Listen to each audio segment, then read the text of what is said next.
brought you a meal. It was $6. You mean to tell me you're gonna make a big old stink out of this for $6? I said, exactly. You mean to tell me that you're gonna make a big stink out of $6? What it is, what it was, what it is, what it does. It's your boy Lean Trucker, back with another. Why you sleeping on us? Why you sleeping on us? No cap, we gon' have to make them believe us. Yeah. Alright, y'all, this is part 2. So if you ain't seen part 1 of how I knew, how and when I knew that being a company guy wasn't for me, go check that out. I may link it, I'm sure, at the end of this video or something. I'm not trying to make these videos too long, which is why I'm separating instead of making one long ghost story, okay? So yeah, hit the notification bell. That way you catch these when I'm doing them, because I'm trying to release them quite frequently. And yeah, subscribe. If you're new to the channel, subscribe. Comment down below. Share the videos, all that good stuff to help little old channel like myself, you know, trigger YouTube algorithm and get out there a little bit, especially, more importantly, helping you guys. All right, part 2. Now, I've elevated, I'm a truck driver. I went from, I've already done my time over the road, which is only a mere, a little bit short of 6 months. And then I went on to, at a local job. Now I'm skipping on to where I started doing gas, okay? So now I'm doing gas. And this is actually what I learned, a hard lesson. Let me see.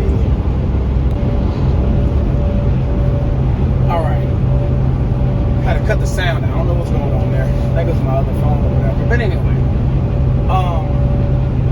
So yeah, now doing gas. Okay.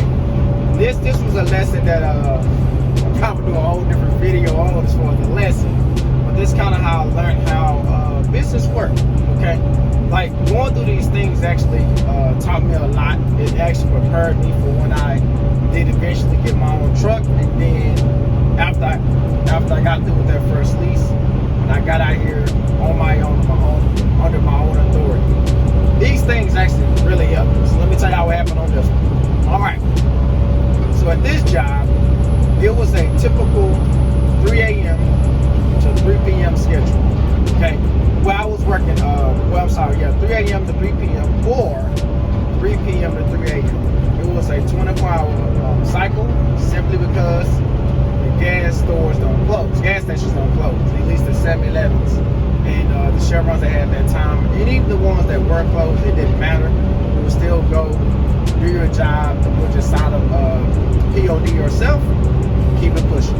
Okay, so I happened to work at this specific time at 9 a.m. to 9 p.m., which I never actually worked to 9. That's not really good. I guess it's kind of relevant to this story, but to get to the point. So I work 9 a.m. to 9 p.m. hypothetically. My slip seat, co-driver, whatever you want to call her, is a female. She worked 9 p.m. to 9 a.m. Okay, so as I go into work this glorious, wonderful day, whatever day it was, they had, they as in the supervisor at that time and the safety manager. They stopped me, say, hey, can you do us a favor? Now, let me tell y'all something. I'd already done favors, cleanup favors before. Give y'all some things that I've done for them. When I would come in at that time, and I'm gonna tell y'all why that time is important, because what I just told y'all was about how everybody came in at those set times. So I was like the anomaly. Well, the problem with that was I was the only one available during business hours, right? Which was always their excuse. So anyway, I come in, sometimes I take a trailer. We're based out of at this time it's Arlington. If you know Dallas, you know Arlington is not that far, but I was taking trailers for them sometimes. It's not every day, of course. But I'll take a trailer from Arlington, something wrong with it, and I'll take it to the mechanic shop before work. Then I come back, I get in my truck and trailer going on my day. When I wasn't doing it for free, there was something called supplementals. Supplementals was $12 an hour.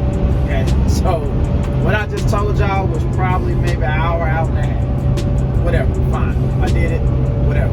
So another thing I would do for them, by the way, is that they had a mechanic. they had two mechanics, but one of them had a CDL, the other one didn't. But they would ask me to take to ride with the non-CDL holder to the Freightliner to pick up whatever truck that was in the shop, for warranty getting fixed. Because if it was under warranty, they took the Freightliner. Obviously if it wasn't, their mechanics would take care of it. But anyway, so I would ride with them in the personal vehicle so I could drive the 18-wheeler, the semi, back to the yard. Same thing, supplemental. Now here we go. Today they want me to take the brand new spanking truck, right? They got a brand new baby. And if I doubt I got a picture of it, but I would like to show it if I did. But they got a brand new tractor trailer, prettiest that year, whatever that year was.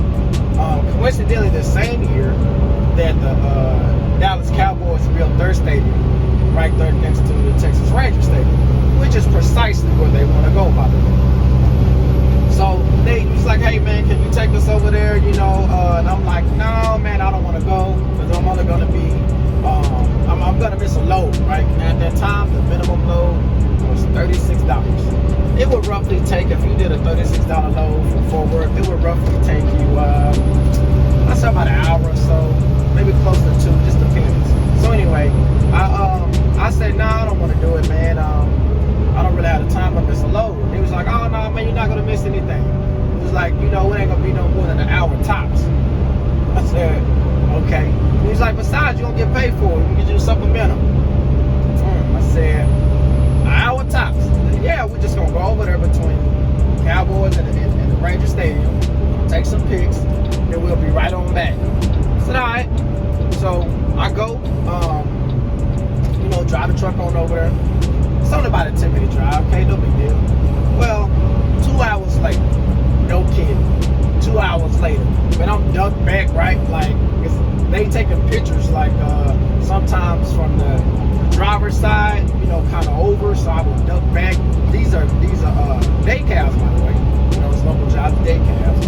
So I kind of got to duck back or duck over, just so I'm not in the picture.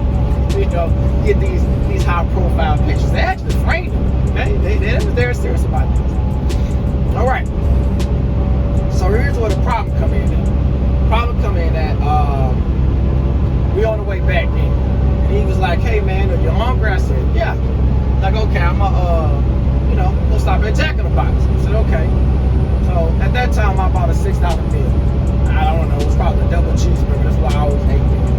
I went on my hip till then. It wasn't about none of that. So yeah, I probably got a Jack in the something like that, whatever. But it was Jack in the Box, $6 meal. Get back to the yard and fill out the supplemental, and I put 3 hours. Y'all put 33 hours. And he was like, hey man, we want our 3 hours. Why I put 3 hours, guys, is because, as I said earlier, the lowest paying load was $36. 3 hours times 12 is $36. I was like, put 3 hours, man, we want our 3 hours. I said, I know it's like 2. He was like, yeah, but you put 3. And I explained him why. He's like, oh no, man, it don't work that way. It's only 2 hours. I was like, really? As I said, I didn't want to do this because I was going to miss my, I was going to miss a load. And you told me I wasn't, don't worry about it. It was only going to be an hour. Turned out 2 hours, right?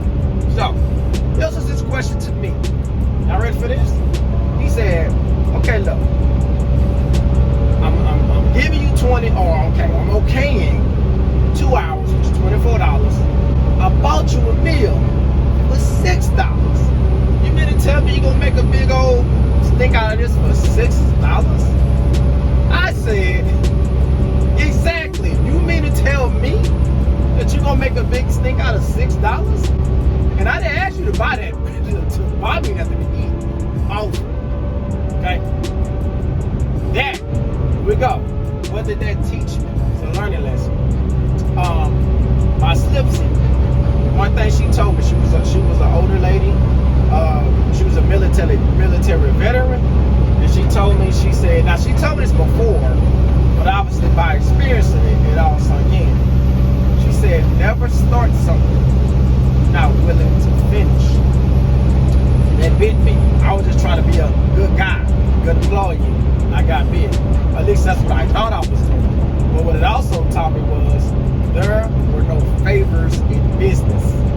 There's no such thing. The way these companies look at us as individuals, and I'm not talking truckers, I'm just saying as individuals, we're replaceable. It's whatever that's in the best interest of the company. That's what comes first. We get in line. We get in line behind.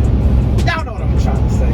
That's what it was, man. So yeah, that was a real learning lesson. That taught me that, trying to be a company guy, right? It's going somewhere with it, build up to the next story. Because it ended up how I ended up becoming an owner and operator. Okay, I'm gonna wrap this one up here. Keep it in mind, stay on the grind, a day at a time.